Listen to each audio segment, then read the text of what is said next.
कल्पना कीजिए, भारत का सबसे पुराना दोस्त जो हमेशा कंधे से कंधा मिलाकर चलता रहा और आज एकदम अचानक से पाकिस्तान को, जो कि भारत का सबसे बड़ा दुश्मन है, उसको अपना एडवांस्ड जेट इंजन बेचने की एक डील कर रहा है। तो दोस्तों, क्या ये बात सच है? तो आज की इस वीडियो में हम जानेंगे इस पूरी न्यूज़ के बारे में, जो अभी हाल ही में न्यूज़ चर्चा में है कि रूस के द्वारा पाकिस्तान के साथ एक ऐसी डील की जा रही जिससे भारत को फायदा और नुकसान दोनों हो सकते हैं। तो हम यहाँ पर बात करेंगे एडवांस्ड RD-93MA इंजन की, जो कि पाकिस्तान के जो जेट हैं, फाइटर जेट, उनके लिए काफ़ी इम्पोर्टेंट है। और ये बात अगर सच हुई तो कहीं ना कहीं भारत और रूस के संबंधों में तनाव आ सकते हैं। तो नमस्कार दोस्तों, स्वागत है आपका हमारा जियो पॉलिटिक्स अनलॉक में। यहाँ पर हम आपको देश विदेश की खबरें, यानी कि जो जियो पॉलिटिक्स की न्यूज़ होती है, उनको हम आसान भाषा में हिंदी में समझाते हैं। तो हम सबसे पहले बात करेंगे न्यूज़ आखिर क्या आ रही है। तो रूस ने पाकिस्तान के JF-17 जो लड़ाकू विमान है, उनको एडवांस्ड RD-93MA इंजन, ये इंजन का नाम है, इसको इंजन देने की खबरें जो हैं विपक्ष के द्वारा उठाई जा रही हैं और भारत रूस के संबंधों पर भी सवाल उठ रहे हैं। 5 अक्टूबर को कई रिपोर्ट्स ऐसे सामने आई जिसमें यह दावा किया गया कि रूस ने पाकिस्तान को उसके जो JF-17 थंडर लड़ाकू विमान है, यानी कि फाइटर जेट, उसके लिए RD-93MA इंजन की आपूर्ति करने का निर्णय कर लिया, यानी कि रूस के द्वारा डायरेक्टली अब सप्लाई जो है पाकिस्तान को की जाएगी। भारत की आपत्तियों के बावजूद इसको आगे बढ़ाया जा रहा है, हालांकि कुछ ऐसे दावे भी किए जा रहे हैं। हम सबसे पहले देखेंगे कि इंजन की आखिर खासियत बात क्या है। तो ये जो इंजन है काफ़ी एडवांस्ड इंजन है। ये काफ़ी भारी हथियार और लंबी दूरी के मिशन के लिए एक तरह से फाइटर जेट को मजबूत बनाता है। पाकिस्तान पहले से ही 2000 के दशक से रूस से RD-93 इंजन खरीद रहा है, लेकिन डायरेक्टली नहीं खरीद रहा था। रूस, चीन, पाकिस्तान ये त्रिपक्षीय समझौते के तहत एक दूसरे के साथ डील करते थे वेपन्स की, लेकिन अब ये जो नया वर्जन आया, ये काफ़ी अपग्रेडेड वर्जन है। यहाँ पर आप पिक्चर में देख सकते हैं। इसके साथ ही यहाँ पर आप आर्टिकल्स देख सकते हैं, काफ़ी न्यूज़ आ रही है कि Russia's decision to supply JF-17 jet engine to Pakistan, a failure of PM's personalised diplomacy, says Congress. Congress ने ये भारत सरकार की एक तरह से फेलियर बताया है कि भारत सरकार फेलियर है रूस के साथ अपने संबंधों को स्थापित करने में। इसके साथ ही रूस के साथ जो हमारे संबंध है काफ़ी लंबे समय से चले आ रहे हैं और भारत की अगर हम बात करें तो एक रिपोर्ट के अकॉर्डिंग भारत जो है दुनिया का सबसे बड़ा आयातक है जो वेपन्स होते हैं, हथियारों का। तो उसमें यूक्रेन के बाद भारत का नंबर आता है। और भारत की अगर हम रक्षा सहयोग की बात करें तो सबसे जो अच्छा और सबसे गहराई वाला जो रक्षा सहयोग है वो रूस के साथ भारत का रहता है। और देखिए, चीन भी इसमें एक मध्यस्थता की भूमिका निभाता है। डायरेक्टली रूस का पाकिस्तान के साथ कोई भी डील, कोई भी उनके साथ समझौता नहीं हुआ है, लेकिन चीन जो है 1 दशक से भी ज़्यादा इसके बीच मीडियोकर की जो भूमिका है वो निभा रहा है, यानी कि बीच वाला जो होता है, बीच वाला रास्ता। तो चीन के माध्यम से रूस पाकिस्तान को अपने इंजन देता था, यानी कि जो रूस है उसने चीन के साथ समझौता किया और चीन जो है वो ऐसे फाइटर जेट के इंजन जो है पाकिस्तान को सप्लाई करता था। हालांकि जो ऑपरेशन सिंदूर हुआ था उसमें भी ये जो इंजन थे, जो फाइटर जेट थे, ये सप्लाई किए गए थे रूस के द्वारा चीन को, और चीन ने फिर सप्लाई किए थे पाकिस्तान को। और JF-17 थंडर के लिए RD-93MA जो इंजन है उसकी जो सप्लाई है चीन के द्वारा की जा रही है। अब बात ये आ रही है कि रूस और पाकिस्तान के बीच अब डायरेक्टली एक डील होने जा रही है। चीन और पाकिस्तान के द्वारा संयुक्त रूप से जो डिज़ाइन और असेंबल किए गए JF-17 में, यानी कि ये दोनों का एक साथ कोलैब किया हुआ प्रोजेक्ट है, उसमें रूस से ये जो रूस का इंजन है 93MA इंजन, ये इसमें लगा होता है, जो कि किल्मोव RD-33 का एक टाइप है जिसे सिंगल इंजन विमानों के लिए बनाया गया था। अब देखिए, ये आखिर न्यूज़ या फिर डील मायने क्यों रखती है। भारत और रूस काफ़ी लंबे समय से एक दूसरे के सहयोगी रहे हैं, रक्षा के साझेदार हैं। पिछले 5 दशकों से भी ज़्यादा समय में दोनों देश जो है सैन्य हार्डवेयर, परमाणु ऊर्जा या फिर अंतरिक्ष कार्यक्रमों में एक साथ भूमिका, एक दूसरे का सहयोग करते रहे हैं। भारत और रूस ने दिसंबर में एक वार्षिक सम्मेलन भी की आयोजना भी बनाई है। रूस के जो राष्ट्रपति व्लादिमीर पुतिन हैं इस सम्मेलन में भाग लेने के लिए पहुंचने वाले हैं। और उससे पहले अगर कहा जाए, यानी कि एक बात ये भी आ रही है कि जो भारत सरकार थी उसके द्वारा रूस को ये भी कहा गया था कि आप ऐसी रूस को ये कहा गया था कि आप पाकिस्तान के साथ ऐसी कोई डील नहीं करेंगे, लेकिन फिर भी अब न्यूज़ आ रही है कि रूस के द्वारा ये डील करने की बातचीत चल रही है। Stockholm International Peace Research Institute यानी कि सिप्री की एक रिपोर्ट आई है जिसमें भारत यूक्रेन के बाद दुनिया का सबसे बड़ा जो दूसरा हथियार का इंपोर्टर है, जिसकी 2020 से लेकर 24 में पूरे विश्व में अगर हम देखें तो 8.3% तक हिस्सेदारी थी और पाकिस्तान जो है 5वें स्थान पर है। आप यहाँ पर देख सकते हैं, ये देखिए, ये रिपोर्ट दी गई है। तो इस रिपोर्ट में जो इंडिया है वो सेकंड लार्जेस्ट कंट्री है जो वेपन्स जो इंपोर्ट होते हैं। इसके साथ ही यूक्रेन फर्स्ट नंबर पर और पाकिस्तान जो है 5वें नंबर पर है। देखिए रूस जो है, रूस पर भारत की निर्भरता क्या क्या है। भारत के जो सबसे बड़े हथियार आपूर्ति करते हैं उनमें से रूस जो है सबसे बड़ा देश है, लेकिन इसकी हिस्सेदारी में लगातार गिरावट भी आ रही है क्योंकि जो नई दिल्ली है वो मेक इन इंडिया पहल के तहत भारत को आत्मनिर्भर बनाने पर जोर दे रही, यानी कि अब ज़्यादा से ज़्यादा कोशिश की जा रही है कि भारत में ही जो भी वेपन्स है, जो भी फाइटर जेट, उनको असेंबल करके भारत में ही बनाया जाए।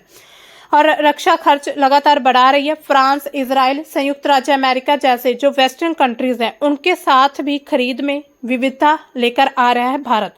सिप्री के आंकड़ों से पता चला है हमें कि भारत ने कुल हथियार आयात में रूस का 36% हिस्सा था। इसके बाद फ्रांस, इजराइल इनका स्थान था।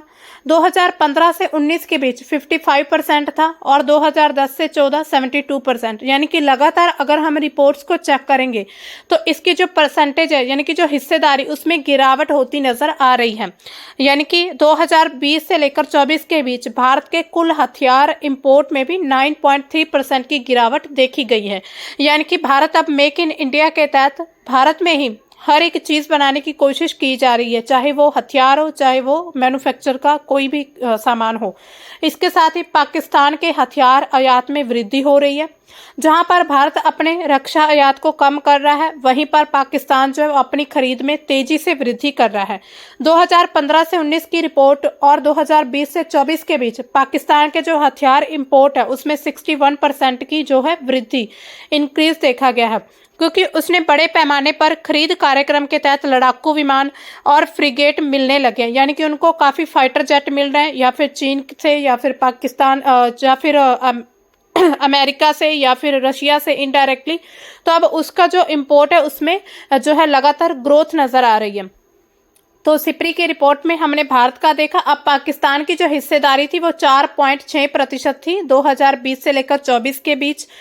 चीन जो है इसका सबसे बड़ा जो है सप्लाई करता है, यानी कि सबसे ज़्यादा सप्लाई चीन के द्वारा पाकिस्तान को की जाती है। और प्रमुख पाकिस्तान के जितने भी मेजर वेपन्स हैं और उनका जो आयात है वो 81% था, जो कि 2015 से लेकर 19 के बीच अगर देखें तो 74%, यानी कि इसमें भी 7% की वृद्धि दर्ज की गई है। अब देखिए इस न्यूज़ या फिर इस रिपोर्ट को लेकर विपक्ष की जो सरकार है वो क्या कह रही है। तो उन्होंने कहा कि explain why Russia is giving jet engines to Pakistan, Congress to government. तो कांग्रेस जो है वो गवर्नमेंट को सवाल कर रही है कि आखिर रशिया ने पाकिस्तान को ये जेट का इंजन क्यों दिया, वो भी इतना एडवांस्ड। तो कुछ रिपोर्टों के अकॉर्डिंग कहा जा रहा है कि जो विदेश मंत्री हैं हमारे भारत के एस जयशंकर, उन्होंने सीधे हस्तक्षेप यानी कि इंटरफेयर भी किया था इस डील में, लेकिन फिर भी ये जो डील है वो आगे बढ़ती जा रही है। सरकार को ये बताना होगा देश को कि रूस जैसा पुराना और जो विश्वसनीय साझेदार, यानी कि इतना पुराना मित्र जो था, अब पाकिस्तान को सहायता क्यों दे रहा है। क्या भारत की कुछ विदेश नीतियों में कमी आ रही है, या फिर भारत जो है वो अपने जितने भी विदेशी कंट्रीज है जिनके साथ यानी कि व्यापारिक समझौते चल रहे हैं उनके साथ कहीं ना कहीं गिरावट नजर आ रही है। तो ये विपक्ष की सरकार के द्वारा सवाल उठाए जा रहे हैं। भारत S-400 मिसाइल सिस्टम रूस से खरीद रहा है और मॉस्को से सुखोई 53 स्टेल्थ जो है लड़ाकू विमान है उनके लिए बातचीत कर रहा है, लेकिन दूसरी तरफ रूस के द्वारा पाकिस्तान को इंजन देने की बात हो रही है।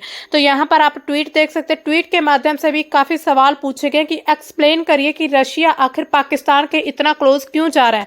क्या भारत की कुछ नीतियों में कमी है, या फिर भारत अब अकेला इतना सक्षम बन चुका है कि उसको किसी और कंट्री की ज़रूरत नहीं है। तो ये काफ़ी सवाल उठाए जा रहे हैं। तो RD-93 इंजन की बिक्री से भारत को क्या फायदा होने वाला है। तो कुछ जो है रिपोर्ट्स के अकॉर्डिंग ये भी कहा जा रहा है कि जो भारत है उसको भी इसमें फायदा होगा। आखिर फायदा क्या होगा। तो मॉस्को के जो प्रीमाकोव इंस्टीट्यूट है उन्होंने बताया कि जो नया विमान है यानी कि ये जो नया जो फाइटर जेट है ये भारत के लिए काफ़ी परिचित और पूर्व अनुमानित होगा, यानी कि एक तरह से भारत के लिए फैमिलियर रहेगा, यानी कि एक सरप्राइज नहीं है क्योंकि इसमें वही इंजन इस्तेमाल होगा जो भारत ऑपरेशन सिंदूर के दौरान पहले ही यूज़ कर चुका है। यानी कि भारत अब इन इंजन से अच्छे से परिचित होगा और भारत पाकिस्तान के बीच इन फ्यूचर कभी कोई युद्ध कभी कोई अटैक होता है तो भारत उससे अच्छे से निपट सकता है। तो अब देखिए जो रशिया उनके द्वारा इस न्यूज़ को लेकर क्या बातचीत कही गई है। तो रशिया ने पूरी तरह से इस रिपोर्ट को डिसमिस कर दिया कि जो इंजन कोऑपरेशन है पाकिस्तान के साथ वो कभी नहीं करेगा डायरेक्टली। रशिया ने ये कहा है कि जो रशिया है वो पाकिस्तान के साथ डायरेक्टली कोई ऐसी डील करके, खास करके हथियारों की डील करके भारत को कभी भी असहज महसूस नहीं करवाएगा। इसके साथ ही रशिया ने कहा कि ये पूरी तरह से जितनी भी ये जो रिपोर्ट है मॉस्को ने इसको इलॉजिकल बताया, इसमें कोई भी लॉजिक नहीं है। इसी तरह आप देख सकते हैं, यानी कि इससे अब देखिए मान लीजिए अगर ये डील ये बात सच होती है कि कहीं ना कहीं जो पाकिस्तान है और रशिया के साथ डायरेक्टली डील कर रहा है तो इसमें क्या होगा कि पूरे विश्व की जो एक तरह से जियो पॉलिटिक्स है उसमें भी बदलाव नजर आ सकते हैं, क्योंकि दूसरी तरफ जो है अमेरिका वो जो है अब पाकिस्तान को अपने कंट्रोल में रखना चाहता है, लेकिन पाकिस्तान जो है वो अब अपनी मर्जी से यानी कि कभी चीन के साथ उसके साथ ही कभी रशिया के साथ अपने संबंधों को नजदीकी कर रहा है। तो इसी तरह अमेरिका को भी इससे प्रॉब्लम होने वाली है, कहीं ना कहीं अमेरिका भी है इसके लिए कोई नए कदम उठाने के लिए तैयार हो सकता है। लेकिन इससे अगर हम देखें फिलहाल तो भारत के लिए एक बड़ा खतरा भी हो सकता है। अगर रूस का झुकाव पाकिस्तान की तरफ ज्यादा हुआ तो भारत जिसे आज तक अपना सबसे पुराना और अच्छा मित्र कहता था उसको भी मतलब खोने की कगार पर है। कहीं ना कहीं रूस और भारत के जो संबंध है वो भी बिगड़ते नजर आ जाएंगे।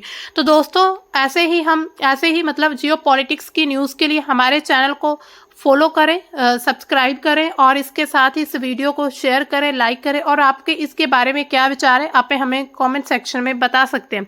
मिलते हैं हम अपने किसी नए टॉपिक के साथ, तब तक के लिए बाय। Thanks for watching.